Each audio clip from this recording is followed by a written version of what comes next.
Kita akan mulai seri khotbah yang baru dengan judul besarnya adalah Jesus is ... saudara. Nah, hari ini topiknya adalah Is Jesus really our Savior? Ya, apakah Yesus itu sudah sungguh-sungguh menjadi juru selamat dalam hidup kita? Mungkin saudara berkata, saya kan lahir udah jadi orang Kristen, saya lahir di pinggirnya udah Alkitab. Apakah saya bukan menjadikan Yesus sebagai juru selamat? Nah, nanti kita akan sama-sama belajar, saudara, ya.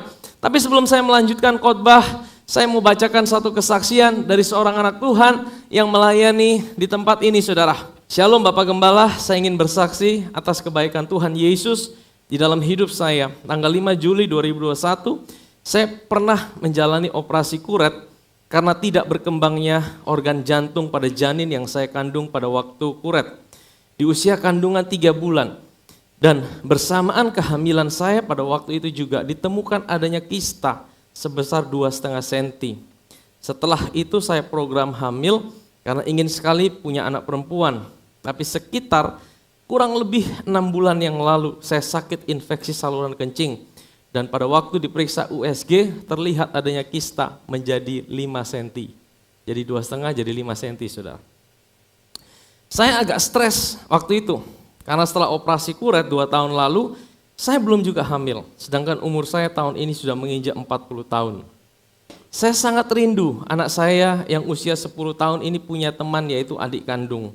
Tapi mungkin Tuhan belum memberikan. Setelah itu keluarga kami sering alami sakit-sakitan. Lalu saya mulai untuk tidak fokus pada persoalan kami. Nah, ini bagusnya, saudara. Jadi ketika kita mengalami masalah, seringkali mata kita fokus dengan masalah kita. Betul, Ustaz? Tapi Tuhan mau kita untuk tidak fokus dengan masalah kita, tapi fokus dengan Yesus. Makanya sepanjang 1 bulan ke depan, kita akan fokus dengan Yesus. Amin, saudara. Dan saya percaya ketika kita fokus dengan Yesus, Tuhan akan kerjakan sesuatu dalam hidup saudara dan saya. Amin, saudara. Bukan berarti kita tidak peduli dengan masalah kita, persoalan kita. Tapi Tuhan mau bilang, waktu engkau fokus dengan aku akan bekerja dalam kehidupanmu untuk menyelesaikan semua yang ada dalam kehidupanmu. Amin, saudara. Dan saya mulai fokus pada Tuhan dan mulai melayani di gereja sebagai singer. Saya ingat dulu waktu saya belum punya anak, saya bernasar akan melayani Tuhan sebagai singer karena Tuhan memberikan talenta menyanyi. Kalau saudara punya talenta, jangan disimpan, saudara. Ya, pakai itu untuk kemuliaan Tuhan. Amin.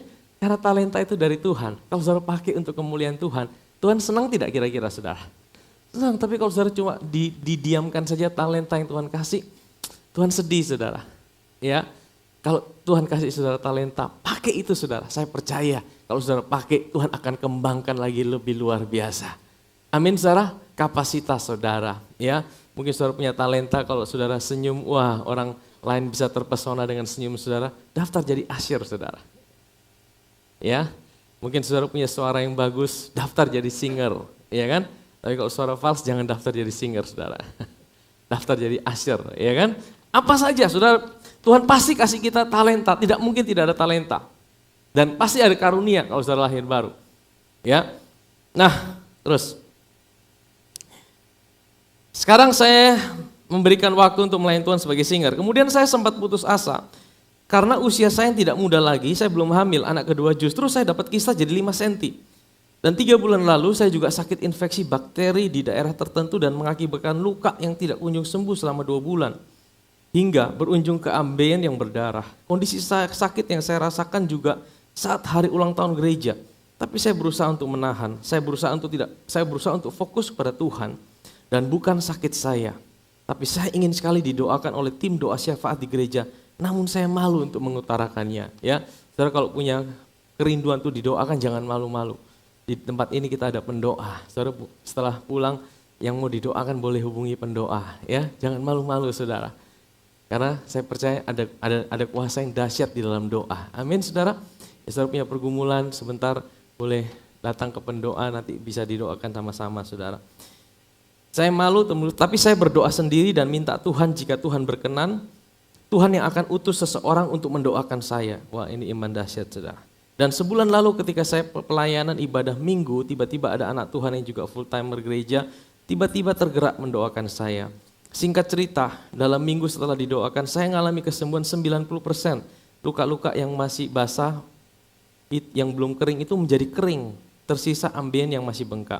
Saya masih bergumul dalam doa dan jaga pola makan. 3 minggu kemudian saya lagi bertugas untuk pelayanan, tiba-tiba ada anak Tuhan, seorang mama yang bertugas sebagai pendoa syafaat, yang juga melayani di gereja, tiba-tiba bertanya, apakah saya sakit? Beliau mendapatkan dari Tuhan sendiri ketika berdoa. Saya semakin yakin bahwa Tuhan sungguh baik dan peduli terhadap kesembuhan saya. Tuhan memang baik. Amin, saudara. Tuhan tidak pernah kasih saudara sakit, tapi Tuhan mau sembuhkan sakit penyakit saudara. Ya, sakit penyakit itu bukan dari Tuhan. Sakit penyakit itu bukan cara Tuhan mendisiplin kita. Tuhan tidak pernah kasih sakit penyakit, tapi Tuhan menyembuhkan sakit penyakit. Ya. Terlebih pada saat perjamuan kudus, Bapak Gembala sering mengatakan bahwa darah Yesus dan bilur-bilurnya telah menyembuhkan setiap orang yang sakit, dan itu benar-benar saya imani dan tumpang tangan di bagian yang sakit. Saya percaya Tuhan Yesus pasti buat mujizat buat saya. Jadi saudara, kalau kita pas perjamuan, pas saudara ambil perjamuan, jangan sia-siakan itu sebagai sebuah rutinitas liturgi ibadah biasa. Ambil itu, ada kuasa di balik apa yang kita lakukan. Ya, kalau saudara sakit, ambil tindakan iman, taruh tangan di bagian tubuh yang sakit. Karena di dalam perjamuan kudus itu ada kuasa yang Tuhan sediakan, saudara. Ya, ambil itu, jangan jadikan itu sebagai sesuatu hal yang biasa-biasa. Ambil kesempatan itu, saudara. Oh ya pastor, kebetulan saya juga punya teman yang sakit parah tumor payudara yang sudah sangat besar. Yang kami didekatkan lagi untuk saling support dalam doa. Saat itu saya sangat sedih melihat perjuangan teman saya, sempat juga tidak memikirkan sakit saya lagi. Lalu ketika saya kunjungi dia di rumah sakit setelah selesai biopsi, kami ngobrol bersama pasien yang lain yang satu ruangan dengan teman saya itu. Dari obrolan kami, saya disarankan untuk cek USG ulang. Singkat cerita, kemarin sore 6 Oktober, ini baru saudara ya.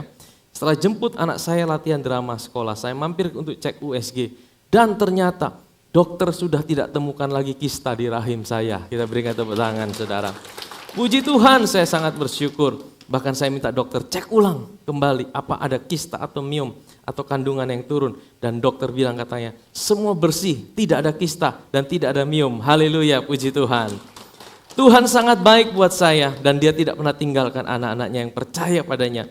Dan saya juga percaya tidak ada yang mustahil untuk saya bisa hamil lagi anak yang kedua. Biarlah rencana Tuhan yang terbaik dalam hidup saya sekeluarga. Amin. Terus kita mau punya anak lagi.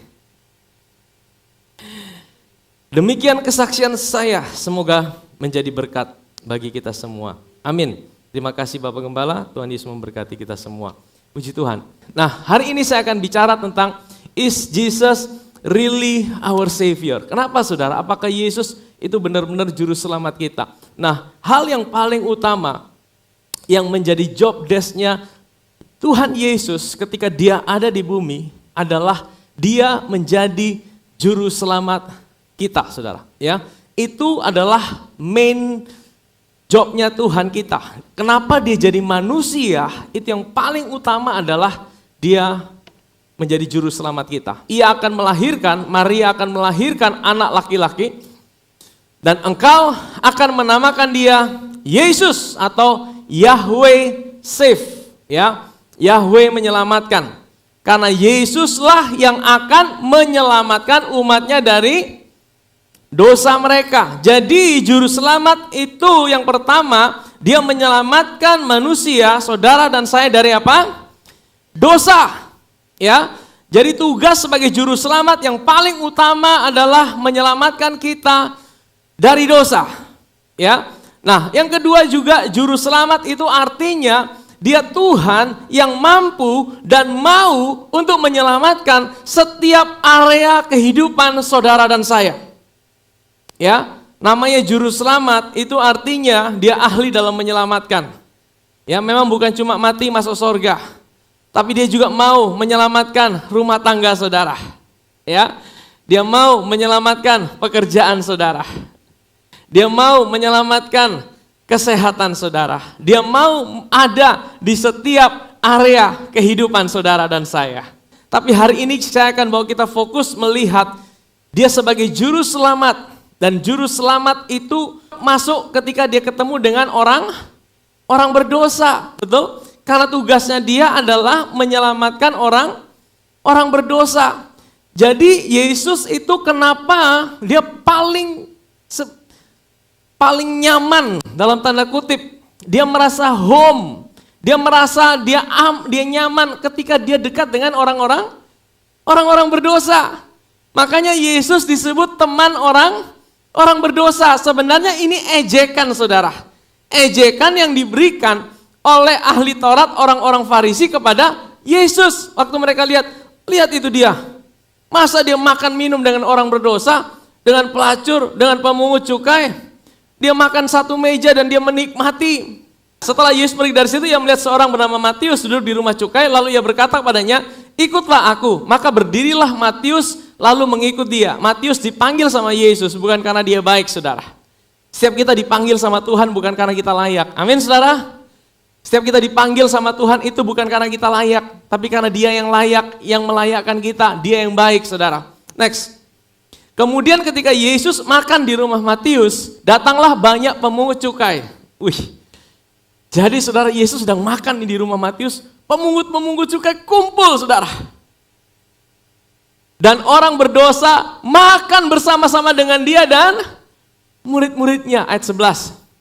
Pada waktu orang Farisi melihat hal itu, berkatalah mereka kepada murid-murid Yesus, mengapa gurumu makan bersama-sama dengan pemungut cukai dan orang berdosa?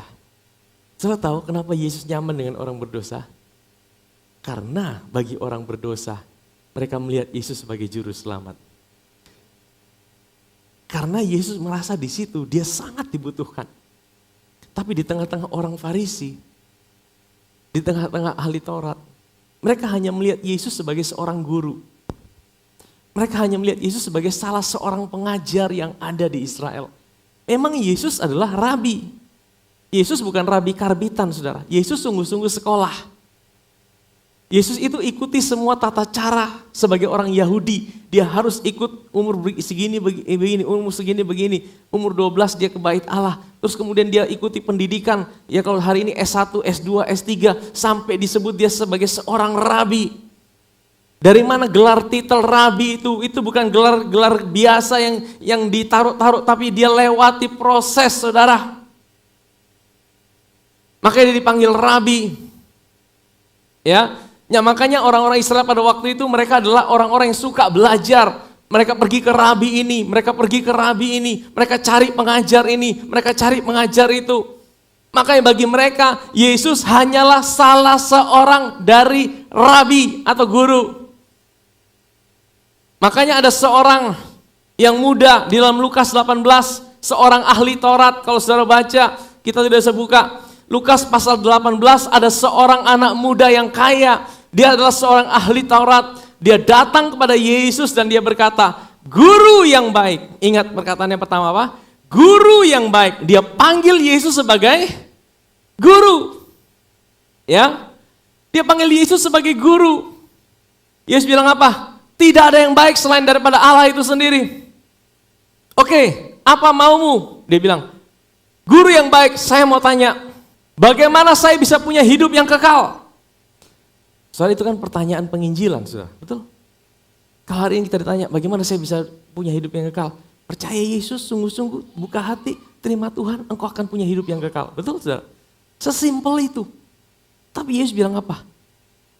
Engkau sudah dengar ada 10 perintah Allah kan? Udah lakukan belum itu 10 perintah Allah? Jangan mencuri, jangan membunuh, jangan berdusta, jangan mengingini. Semua itu sudah lakukan belum? Anak muda ini bilang apa? Sejak saya masih kecil, saya sudah lakukan itu. Wah. Kemudian Yesus bilang apa? Oke, kalau kamu mau sempurna, jual semua hartamu. Ikutlah aku. Maka engkau akan sempurna. Pemuda ini akhirnya bilang apa? Aduh, hatinya sedih. Kenapa? Hartanya banyak. Dan kemudian apa? Dia pergi tinggalkan Yesus. Saudara, apakah Tuhan Yesus suruh kita jual harta kita semua untuk ikut Yesus? Tidak, saudara. Tuhan Yesus tidak pernah suruh saudara jual harta saudara untuk ikut Yesus. Tapi karena pemuda ini hanya kenal Yesus sebagai seorang guru. Oke, kamu kenal aku sebagai seorang guru. Aku akan kasih kamu syarat-syarat yang berat. Karena pemuda ini merasa tidak butuh Yesus. Dia hanya butuh apresiasi pengakuan bahwa dia hebat. Makanya bagaimana kita kenal Yesus akan menentukan apa yang akan kita alami dalam hidup ini. Siapa Yesus menurut hidup saudara? Beda dengan Sakeus. Lukas 19. Lukas 18, Yesus ketemu pemuda kaya ketemu Yesus. Lukas 19, Yesus datang ke kota Yeriko untuk berjumpa dengan Sakeus. Sakeus siapa? Pemungut cukai. Sakeus siapa? Orang berdosa, sampah masyarakat. Waktu Yesus lewat kota Yeriko, Sakeus naik di atas pohon. Dia pengen lihat siapa Yesus. Kemudian apa? Yesus bilang gini, Sakeus, turunlah hari ini juga, aku mau menumpang di rumahmu. Wah, langsung Yesus masuk ke rumahnya Sakeus. Orang omong semua, ini pendeta macam apa ini? Ini rabi apa ini? Ini dia tidak rohani ini. Oh, dia kedagingan ini, dia kumpul dengan orang berdosa. Yesus bilang apa? Hari ini telah terjadi keselamatan di dalam rumah orang ini, Sakeus. Dan Sakeus bilang apa? Tuhan, kalau ada yang aku rugikan, aku ganti 4 kali lipat. Ya, setengah dari hartaku, aku kasih kepada orang miskin. Kira-kira Yesus minta apa? Yesus tidak minta apa-apa. Tapi begitu Sakeus, dia melihat Yesus sebagai seorang juru selamat. Dia bukan lihat Yesus sebagai guru. Dia tahu dia orang berdosa. Kebutuhan terbesar orang berdosa apa? Juru selamat. Kebutuhan terbesar orang berdosa apa? Juru selamat. Amin, saudara. Waktu dia tahu dia butuh juru selamat, Yesus datang kepada dia sebagai juru selamat. Dan Yesus paling nyaman ketika dia tahu dia sangat dibutuhkan di tempat itu. Dia sangat diperlukan sebagai juru selamat. Dan di situ Sakeus ngalamin sesuatu. Dia ngalamin sebuah perubahan dalam kehidupannya. Ini yang saya mau kita di tempat ini sungguh-sungguh mengerti. Perubahan yang terjadi dalam hidup kita. Bukan karena perubahan kita disuruh-suruh berubah. Tapi perubahan karena kita kenal siapa Yesus dalam hidup kita. Bagaimana engkau kenal Yesus dalam hidupmu akan menentukan seberapa besar perubahan yang terjadi dalam hidupmu. Amin, saudara. Seorang Farisi mengundang Yesus untuk datang makan di rumahnya. Ya, Yesus ini dianggap sebagai teman ngobrol tentang Alkitab. Wah, ini apa? Teman bisa ya sebagai partner. Tapi bukan, mereka cuma anggap Yesus sebagai salah seorang ahli Taurat, saudara. Salah seorang guru. Mereka sama-sama guru, mereka sama-sama ahli Taurat. Ayo kita debat ilmu kita. Yesus datang ke rumah orang Farisi itu, lalu dia duduk makan.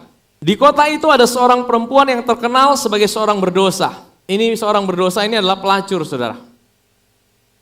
Ketika perempuan itu mendengar bahwa Yesus sedang makan di rumah orang Farisi itu, datanglah ia membawa sebuah buli-buli pualam berisi minyak wangi. Nah, buli-buli pualam ini adalah tempat taruh minyak wangi yang sangat mahal, saudara. Dan diperkirakan harganya itu harga 1 tahun lebih daripada gaji orang Yahudi. Ya, 1 tahun lebih gaji daripada orang Yahudi. Dan dikatakan bahwa wanita ini dia kumpul-kumpul itu uang, dia tabung-tabung untuk beli ini pualam ini yang berisi minyak wangi ini. Dia tabung sedikit-sedikit. Dia tabung dari mana? Dari uang hasil apa, saudara? Melacur itu, saudara. Sambil menangis, ia pergi berdiri di belakang Yesus. Dekat kakinya, lalu membasahi kakinya itu dengan air matanya dan menyekanya dengan rambutnya. Kemudian ia mencium kakinya dan meminyakinya dengan minyak wangi. Nah, modelnya kurang lebih begini, saudara ya, orang zaman dulu kalau makan. Jadi ini mejanya di tengah, ini mereka duduk begini, saudara, ya. Jadi saling baku lihat. Jadi Yesus sedang duduk ini sambil mau menikmati makanan dan di depannya itu adalah orang Farisi. Mereka duduk saling berhadap-hadapan. Mungkin saling ngobrol, ya kan? Sekalipun Yesus tidak nyaman di tempat itu, karena Yesus bukan dibutuhkan sebagai apa yang dia ada di dunia. Yesus hanya dibutuhkan sebagai seorang guru. Nah, tapi Yesus menghargai. Waktu sedang ngobrol seperti ini, di depan itu Simon, Yesus ada di sini. Dan tiba-tiba ada seorang wanita datang dari belakang. Kira-kira kalau wanita datang dari belakang, yang lihat pertama Yesus atau orang Farisi yang ada di depan Yesus? Orang Farisi, betul? Di kota itu ada seorang perempuan yang terkenal sebagai seorang pelacur. Ketika perempuan itu mendengar bahwa Yesus sedang makan di rumah, datanglah ia membawa sebuah pualam berisi minyak wangi. Ya, sambil menangis ia pergi berdiri di belakang Yesus dekat kakinya, lalu membasahi kakinya itu dengan apa? Air mata. Bukan dengan air loh saudara, air mata.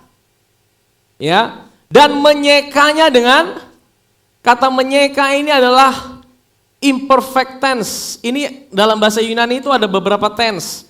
Ada past tense, ada perfect tense, ada present tense, ada imperfect tense. Ya, kalau perfect tense itu kejadiannya satu kali dan tidak perlu lagi diulang untuk selama-lamanya. Kalau present tense itu sekarang. Kalau imperfect tense itu kejadiannya itu terjadi tapi terus diulangi. Diulangi. Nah, kata menyeka itu adalah imperfect tense, yaitu wanita ini menyeka terus-menerus, diulangi terus dengan rambutnya. Dan kemudian wanita ini juga mencium dengan cara yang sama, dia terus mencium kaki Yesus. Dan meminyakinya dengan apa?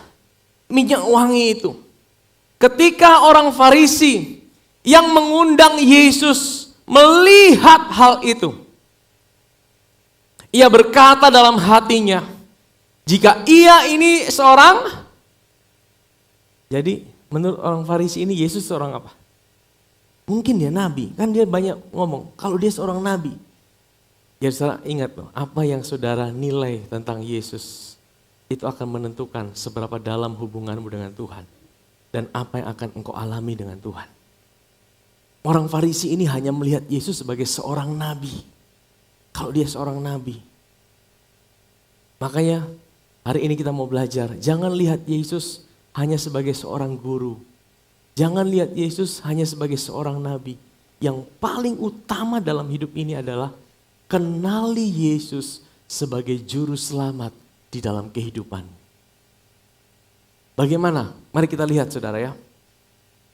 Jika ia ini nabi, tentu ia tahu siapa dan apa, orang apakah perempuan yang menjamahnya ini. Jadi omong dalam hati nih saudara. Jadi kira-kira Tuhan tahu tidak kalau saudara sedang omong dalam hati? Tidak ada yang tersembunyi loh di hadapan Tuhan. Tidak ada dosa yang bisa kita sembunyikan. Kita mau omong dalam hati kah? Kita mau berpikiran negatif kah?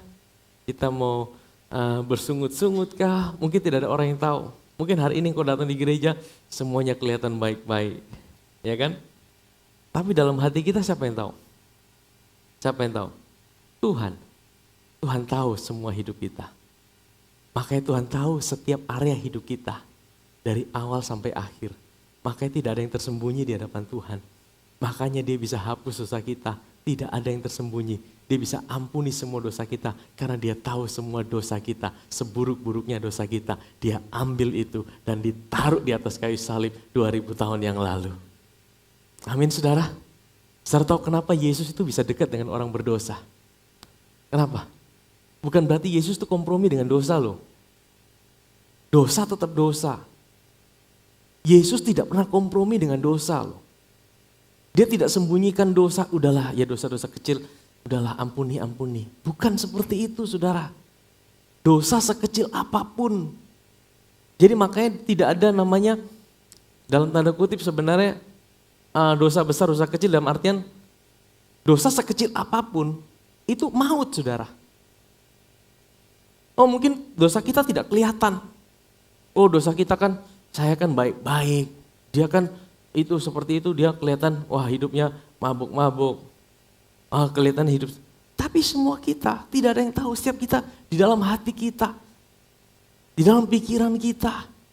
Waktu engkau mulai berpikir negatif, waktu engkau mulai khawatir, waktu engkau mulai berpikir sesuatu yang jahat di pikiranmu, itu udah dosa saudara. Dan setiap dosa itu membawa kita ke neraka.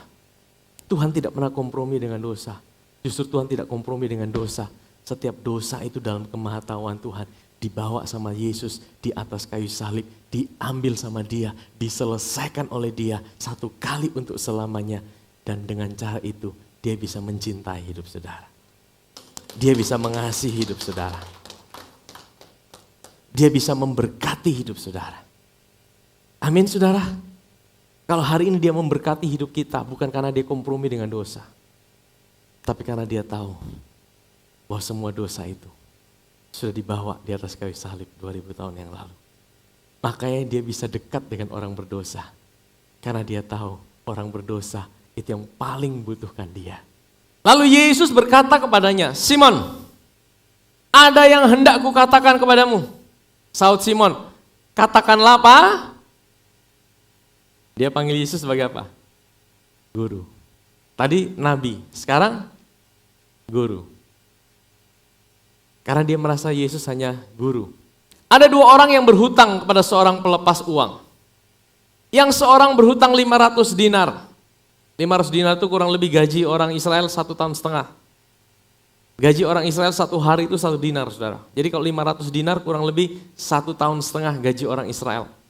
Dan yang lain ada utangnya 50 dinar, yang satu hutangnya 1,5 bulan gaji. Karena mereka tidak sanggup membayar, maka ia menghapuskan hutang kedua orang itu. Siapakah di antara mereka yang akan terlebih mengasihi dia? Siapa? Yang 500, betul sekali. Ini juga jawaban yang sama dari ahli Taurat, saudara. Jawab Simon, aku kira dia yang paling banyak dihapuskan hutangnya. Jawab Yesus apa? Kata Yesus, betul pendapatmu itu. Dan sambil berpaling kepada, ya sudah bayangkan. Jadi dari tadi Yesus sudah lihat perempuan itu belum? Yesus lagi ngomong-ngomong nih. Jadi siapa yang lihat? Wanita itu. Wanita itu terus membasuh kaki Yesus dengan air matanya, dengan minyak wangi, menyekanya dengan rambutnya. Yesus ngomong-ngomong gini, ini Simon yang ngomong, harusnya Simon yang lihat wanita itu, betul ya? Yesus dikatakan dan sambil berpaling kepada wanita itu, Yesus balik. Engkau lihat perempuan ini? Nah, kata lihat di sini, ini bukan sekedar lihat. Dalam bahasa Yunani ada 3 jenis lihat. Saya pernah share itu pada waktu hari kebangkitan. Ya, kata lihat di sini itu bukan sekedar lihat, ini blepo, katakan blepo. Blepo itu bukan belepotan, saudara. Tapi blepo itu bukan sekedar lihat, tapi melihat dengan sebuah pengertian. Lihat tapi engkau lihat dengan pengertian ya. Lihatlah dengan cara lihat yang benar. Lihat bagaimana aku melihat. Ya, engkau lihat perempuan ini, engkau lihat dia. Coba pikir. Jadi bukan sekedar lihat. Ini yang Tuhan bilang. Ketika engkau lihat sesuatu, apa yang kau lihat? Seringkali kita lihat sesuatu itu apa yang hanya ada di luarnya saja. Waktu kita lihat hidup seseorang, mungkin kita lihat, orang ini begini, orang ini begini. Tapi sebenarnya Tuhan mau, ayo lihat baik-baik. Kadang-kadang kita menjadi pikiran yang menjadi negatif. Termasuk waktu kita lihat situasi kita. Termasuk waktu kita lihat keadaan kita. Kita cepat sekali pikiran kita. Minggu lalu kita belajar tentang neural pathways. Ada pola pikir yang sudah terbentuk. Gampang berpikiran negatif tentang sesuatu, tentang seseorang, tentang sebuah keadaan. Dan Tuhan bilang, ayo coba lihat. Artinya Tuhan bilang gini, coba ubah cara pikirmu dalam melihat. Ketika engkau melihat sesuatu. Engkau lihat perempuan ini. Padahal dari tadi Simon lihat. Tapi Tuhan bilang, coba lihat, pikir. Lihat, aku mau ubah cara pikirmu. Aku masuk ke rumahmu. Namun engkau tidak berikan aku air untuk membasuh. Karena tradisi di Israel sana, kalau orang bertamu ke rumah seseorang, ya minimal kasih air cuci kaki lah. Karena waktu itu kan tidak ada naik mobil. Jalan juga belum jalan raya. Jalan itu masih jalan yang berdebu, berbatu-batu. Pakai sepatu dari sepatu yang yang terbuka itu saudara. Jadi kalau jalan kan kaki pasti kotor, betul? Kalau masuk ke rumah seseorang, tuan rumah itu biasa sediakan air minimal dan kain untuk membasuh kaki, cuci kaki. Tapi Yesus bilang apa? Simon, aku datang ke rumahmu, aku ini undanganmu loh Simon. Namun engkau tidak berikan aku air untuk membasuh kakiku. Bayangkan kaki untuk dibasuh, air untuk basuh kaki saja tidak kasih. Berarti Simon itu menilai Yesus kira-kira bagaimana dia menilai Yesus. Yesus itu sesuatu yang berharga di mata Simon atau biasa-biasa. Di mata Simon, Yesus itu sesuatu yang berharga, spesial atau sesuatu yang kau ketong sama-sama guru sah, ketong sama-sama pengajar, beta mungkin lebih hebat dari lu, ya sudahlah, tak usah yang terlalu bagaimana, datang-datang saya sudah. Ya kan? Saudara lihat, bagaimana engkau menilai Yesus akan menentukan apa yang akan engkau buat untuk dia. Bagaimana engkau mengenal dia.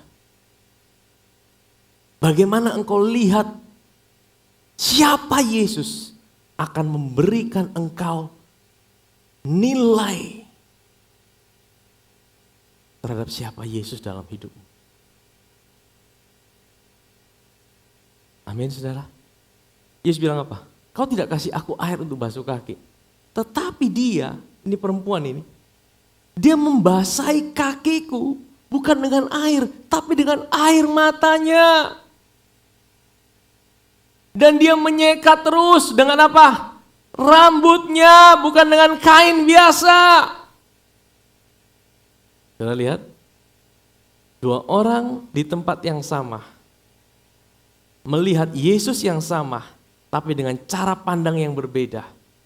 Satu melihat Yesus sebagai guru, satu melihat Yesus sebagai juru selamat. Yang melihat Yesus sebagai guru, biasa-biasa aja tuh.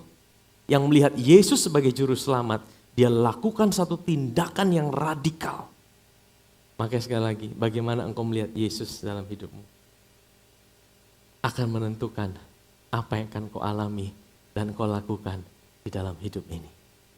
Makanya Yesus sebenarnya tidak minta sesuatu dari wanita ini, saudara.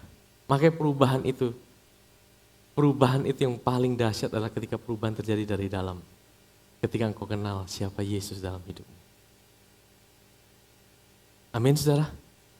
Engkau tidak mencium aku Simon, tapi sejak aku masuk, ia tiada henti-hentinya mencium kakiku. Wanita itu terus menciumi, non-stop saudara. Bukan cuma satu kali, ini imperfect tense. Ini diulang-ulang, bayangkan. Ini kaki yang kotor, sepanjang perjalanan berabu. Tapi wanita itu terus cium kaki. Ini kalau dia tidak digerakkan oleh sesuatu yang dahsyat, dia tidak mungkin lakukan itu saudara. Kadang-kadang kita mau paksa. Ayo kamu berubah, kamu berubah, kamu berubah. Dia paksa berubah tapi dalam hatinya tidak berubah. Percuma saudara. Nah Tuhan tidak mau seperti itu. Tuhan mau engkau kenal siapa Yesus dalam hidupmu. Dan waktu engkau kenal siapa dia, itu yang mengubah hidup saudara. Amin saudara. Engkau tidak meminyaki kepalaku dengan minyak Simon. Bahkan minyak murahan, minyak zaitun biasa itu wajar. Kalau ada tamu datang, kepalanya diseka dengan minyak, dibersihkan. Tapi dia ini, dia meminyaki bukan kepalaku, kakiku. Bukan dengan minyak biasa, dengan minyak wangi yang mahal. Yang dia bayar, yang dia tabung. Selama bertahun-tahun dia kumpulkan. Waktu dia dengar tentang Yesus, dia digerakkan. Sebab itu aku berkata kepadamu, dosanya yang banyak itu telah diampuni. Saudara tahu, ini bukan berarti wanita itu baru diampuni pada waktu itu. Ya, diperkirakan sebelum itu dia sudah mengalami perjumpaan dengan Yesus dan dia sudah ngalamin pengampunan. Karena apa? Karena dia begini, sebab ia telah banyak berbuat kasih. Jadi bukan karena dia datang seperti itu Tuhan ampuni dia, bukan saudara. Ya, Tapi orang yang sedikit diampuni, sedikit juga ia berbuat. Ingat tadi perumpamaan yang Yesus bilang, kalau orang itu tahu hutangnya banyak diampuni, maka dia akan berbuat kasih lebih banyak, betul? Artinya wanita ini dia buat dulu baru diampuni. Tapi dia sudah ngalamin dulu pengampunan Tuhan dalam hidupnya. Ini kata diampuni di sini adalah perfect tense. Ini bukan imperfect. Ini perfect tense. Ini kejadiannya cuma satu kali dan tidak perlu diulang-ulang. Dan itu cukup untuk semua. Itulah bagaimana cara Tuhan itu ampuni dosa kita. Tuhan itu tidak ampuni dosa kita. Hari ini engkau buat dosa 5 ya, besok aku ampuni 5. Oh nanti lusa aku buat dosa lagi 10. Tuhan ampuni 10. Tidak saudara. Tuhan tahu dari engkau lahir sampai engkau mati, dosamu ada berapa? Oh ada 1 juta. Oke, 1 juta. Tuhan ambil yang 1 juta itu, ditaruh di atas kayu salib 2000 tahun yang lalu, diselesaikannya di atas kayu salib. Dan waktu diselesaikan dia berkata, sudah selesai. Amin saudara. Karena apa? Karena Tuhan itu di luar waktu. Kita ini di dalam waktu. Manusia diciptakan di dalam waktu. Maksudnya apa? Kita tidak bisa keluar dari waktu. Hari ini hari Minggu, tidak bisa besok saya tidak mau hari Minggu. Saya mau besok hari Sabtu langsung. Tidak bisa. Kita tidak bisa lompat waktu, kita tidak bisa mundur waktu. Tapi Tuhan, ini alfa, ini awal, ini akhir, dia di luar waktu. Karena dia yang cipta waktu. Dia lihat waktu semua dan dia ambil semua itu, diselesaikannya di atas kayu salib. Jadi tidak ada satupun dosa saudara dan saya yang belum diselesaikan oleh Tuhan Yesus. Amin saudara. Amin saudara. Dengan cara itu, dia punya standing legal. Dia punya satu dasar keadilannya untuk hari ini dia mencintai, mengasihi, memberkati hidup saudara dan saya. Amin saudara.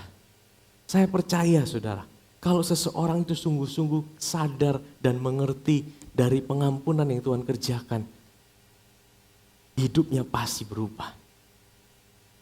Hidupnya pasti berubah. Banyak orang yang tidak mengerti tapi menyalahgunakan ini. Itu kan dosanya udah diampuni, ayo kita buat dosa aja. Bukan seperti itu saudara. Itu mereka tidak ngalamin. Tapi kalau sungguh-sungguh kita mau mengerti dan menerima mengalamin, Yesus sendiri kasih sebuah kisah nyata. Bagaimana seorang wanita ini, dia tahu segala dosanya diampuni. Dikatakan apa? Ia berbuat banyak kasih.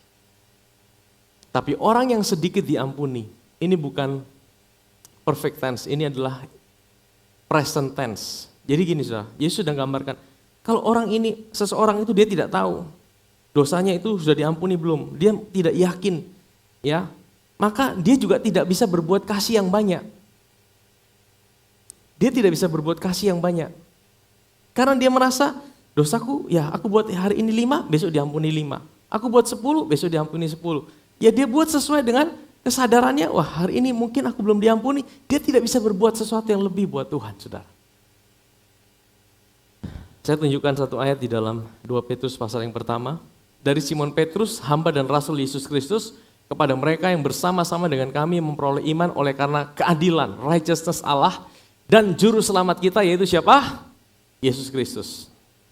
Kasih karunia damai sejahtera melimpahi kamu oleh pengenalan akan Allah dan akan Yesus Tuhan kita. Ayat 3. Karena kuasa ilahinya telah menganugerahkan kepada kita segala sesuatu yang berguna untuk hidup yang saleh dan oleh pengenalan kita akan Dia yang telah memanggil kita oleh kuasanya yang mulia dan ajaib. Dengan jalan itu Ia telah menganugerahkan kepada kita janji-janji yang berharga dan yang sangat besar supaya olehnya kamu boleh mengambil bagian dalam kodrat ilahi dan luput dari hawa nafsu dunia yang membinasakan dunia. Next. Justru karena itu kamu harus dengan sungguh-sungguh berusaha menambahkan kepada imanmu apa? Kebajikan. Dan kepada kebajikan pengetahuan. Next. Kepada pengetahuan apa? Penguasaan diri. Kepada penguasaan diri apa? Ketekunan. Kepada ketekunan kesalehan. Ayat yang ke-7. Dan kepada kesalehan apa? Kasih akan saudara-saudara. Dan kepada kasih akan saudara-saudara, kasih akan semua orang. Sebab apabila semuanya itu ada padamu dengan berlimpah-limpah. Selama kita mau semua itu ada pada kita berlimpah-limpah. Ada? Mau? Semua yang tadi kita baca mau? Saudara punya iman, punya kebajikan, saudara punya pengetahuan. Dan itu bukan cuma sedikit, berlimpah-limpah. Saya percaya kita semua mau. Betul? Tapi saudara lihat ini. Sebab apabila semuanya itu ada padamu dengan berlimpah-limpah, kamu akan dibuat menjadi giat dan berhasil dalam pengenalanmu akan Yesus Kristus Tuhan kita. Sebenarnya kita mau giat dan berhasil. Ada di tempat ini yang lagi lemes, ada lagi capek, tapi atau saudara mau giat dan berhasil. Saya percaya kita semua mau. Betul? Ayat 9 perhatikan. Tetapi barang siapa tidak memiliki semuanya itu. Semuanya itu apa? Yang tadi itu kita baca itu. Penyebabnya apa? Ia menjadi buta dan, ada yang buta dan picik tempat ini? Maksudnya punya mata tapi tidak bisa melihat, saudara. Ia menjadi buta dan picik karena apa? Ia lupa bahwa dosa-dosanya yang dahulu telah, dengan kata lain, kalau kita lupa bahwa dosa-dosa kita sudah dihapuskan oleh Tuhan, itu menjadikan kita buta dan picik dan membuat kita tidak ngalamin semua hal-hal yang lain yang ada di atas tadi. Amin. Dengan kata lain, firman Tuhan bilang apa? Jangan pernah lupa, Dia juru selamat kita. Juru selamat itu apa? Dia menghapuskan segala dosa-dosa dan pelanggaran kita. Juru selamat itu bukan sekedar kita lahir jadi orang Kristen. Oh bukan, saudara. KTP kita Kristen tidak menjamin kita mengenal Dia juru selamat kita. Hari-hari ini kan juga lagi rame. Ada yang PLT juru selamat lah. Saudara, Dia bukan PLT juru selamat. Dia Allah jadi manusia. Dia juru selamat kita. Dia yang menghapus dosa kita. Dia bukan manusia biasa. Dia adalah Allah yang jadi manusia. Dia menanggung segala dosa kita. Dan Tuhan mau kita selalu sadar, bukan cuma waktu kita terima Tuhan satu kali selesai, tapi dalam setiap perjalanan hidup kita, bagaimana kita bisa menjadi giat dan berhasil. Kita mau diingatkan, kita ingatkan diri kita, bagaimana kita kenal Dia sebagai juru selamat. Kita harus ingat, tugas utama juru selamat adalah menghapuskan segala dosa dan pelanggaran kita. Kita mesti ingatkan diri kita, pikiran kita selalu kita arahkan kepada karyanya. Tuhan, terima kasih, aku udah diampuni sepenuhnya, aku udah ditebus dengan darah Yesus. Hari ini aku adalah ciptaan yang baru, aku punya identitas yang baru, aku bukan lagi orang berdosa, aku adalah anak kesayangan Bapa di sorga. Ingatkan diri kita setiap hari, setiap saat, pikiran kita diarahkan kepada itu, saudara. Dan saya percaya, waktu kita terus ingatkan diri kita, apa yang kita buat itu akan menjadi buah. Wanita ini sebenarnya yang menggerakkan dia apa? Tuhan tidak pernah suruh. Tapi karena dia menyadari, dia sadar Yesus juru selamat dalam hidupnya. Dosanya sudah diampuni. Dia bawa itu minyak wangi yang paling mahal buat Tuhan. Dia basuh kaki Yesus dengan air matanya. Engkau tidak meminyaki kepalaku dengan minyak, tetapi Dia meminyaki kakiku dengan minyak wangi. Next. Sebab itu aku berkata kepadamu, dosanya yang banyak itu telah diampuni, sebab ia telah banyak berbuat kasih. Tapi orang yang sedikit diampuni, orang yang tidak tahu bahwa dosanya yang besar sudah diampuni, yang cuma sedikit, sedikit juga ia berbuat kasih. Lalu ia berkata kepada perempuan itu, dosamu telah diampuni. Sekali lagi. Ya, diingatkan lagi. Diingatkan lagi, makanya kita perlu terus diingatkan. Dosamu sudah diampuni. Kadang-kadang kita lupa. Kadang-kadang dalam perjalanan ini kita lupa. Bagaimana cara ngecek kita lupa? Ketika kita mulai malas-malasan, kita mulai tidak giat lagi, ketika kita mulai lemes lagi, kita mulai lupa akan apa yang Yesus kerjakan buat hidup kita. Dan mereka yang duduk makan bersama Dia berpikir dalam hati mereka, siapa ia ini? Sehingga ia dapat mengampuni dosa. Tapi Yesus berkata kepada perempuan itu, imanmu telah menyelamatkan engkau. Pergilah dengan selamat. Kata menyelamatkan ini juga perfect tense, satu kali untuk selamanya. Ya, tidak perlu diulang-ulang. Karya Kristus buat kita, satu kali untuk selamanya. Yesus berkata pada perempuan itu, imanmu telah menyelamatkanmu. Wanita ini tidak fokus dengan imannya dia. Wanita ini fokus dengan Yesus. Caranya bagaimana kita bisa punya iman? Iman tidak bisa diusahakan. Iman itu timbul waktu engkau lihat Yesus. Amin, saudara? Waktu engkau lihat Yesus, iman itu timbul. Makanya wanita ini dipuji sama Yesus. Imanmu telah menyelamatkanmu. Pergilah dengan selamat. Kata selamat itu adalah damai sejahtera. Waktu kita tahu hari ini hidup kita, aku adalah anak Tuhan, aku telah diampuni sepenuhnya. Engkau punya damai sejahtera dengan Tuhan. Engkau punya sebuah damai sejahtera untuk menjalani kehidupan ini. Amin, saudara.